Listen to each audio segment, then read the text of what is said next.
बड़ी दलित नेता है जो इस देश के सबसे बड़े राज्य की 4 बार मुख्यमंत्री बन चुकी हैं।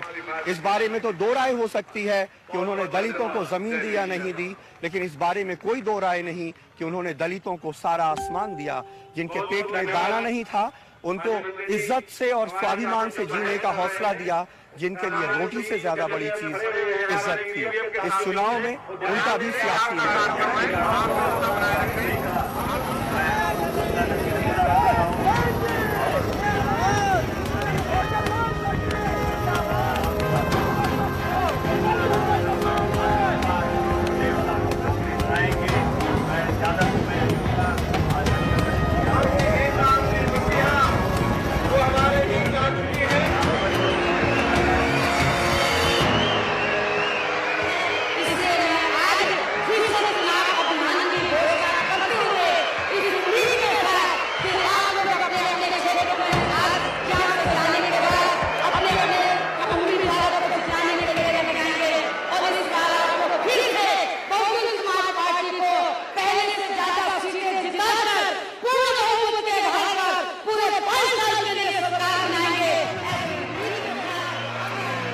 यूपी में 2012 की चुनावी जंग में वो अपनी फौजों की महिला कमांडर है।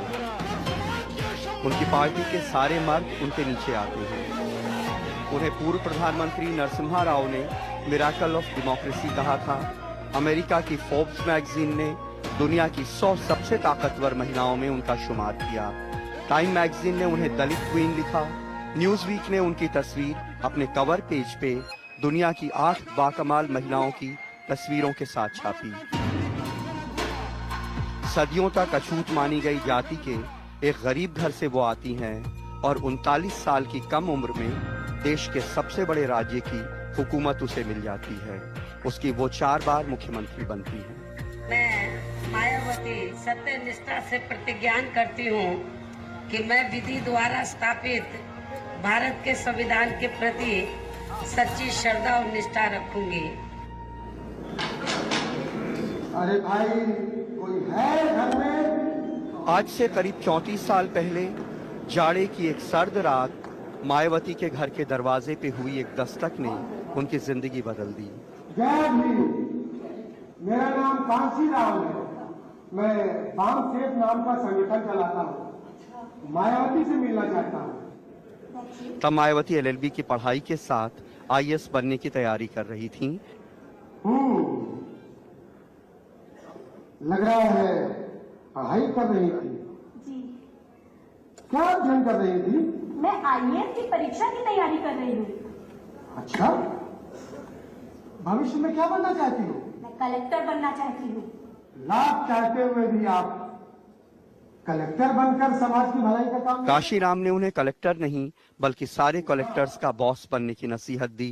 मैं आपको एक ऐसी शक्तिशाली ताकत बना सकता हूँ जिसके द्वारा तमाम कलेक्टर फाइलों का बस्ता बगल में दबाकर आपके आगे पीछे घूमते नजर आएंगे। और वो उनके मिशन के साथ जुड़ गई और सारे कलेक्टर्स की बॉस बन गई।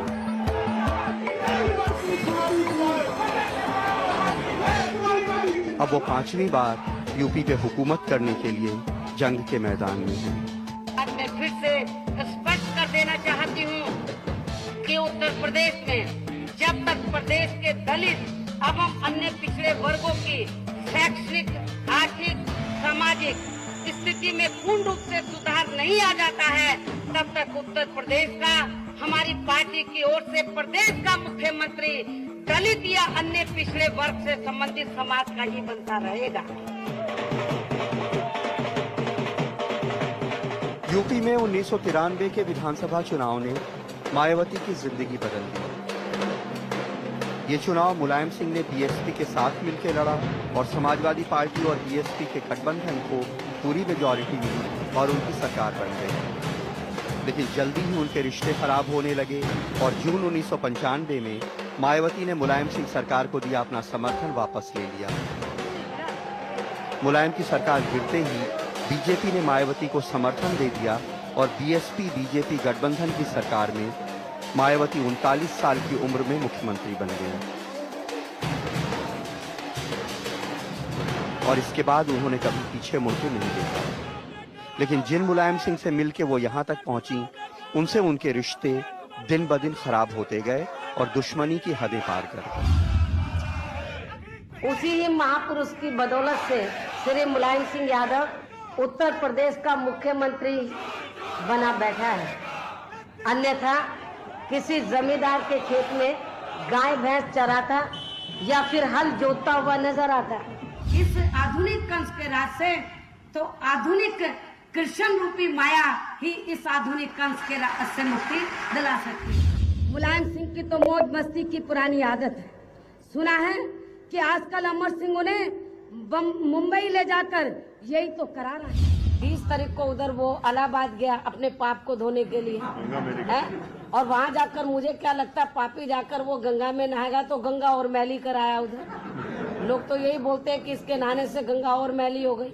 उनके हमलों की धार बहुत तेज होती है, जो जितना बड़ा आदमी उसके ऊपर उतनी ही तेजी से हमले करती हैं।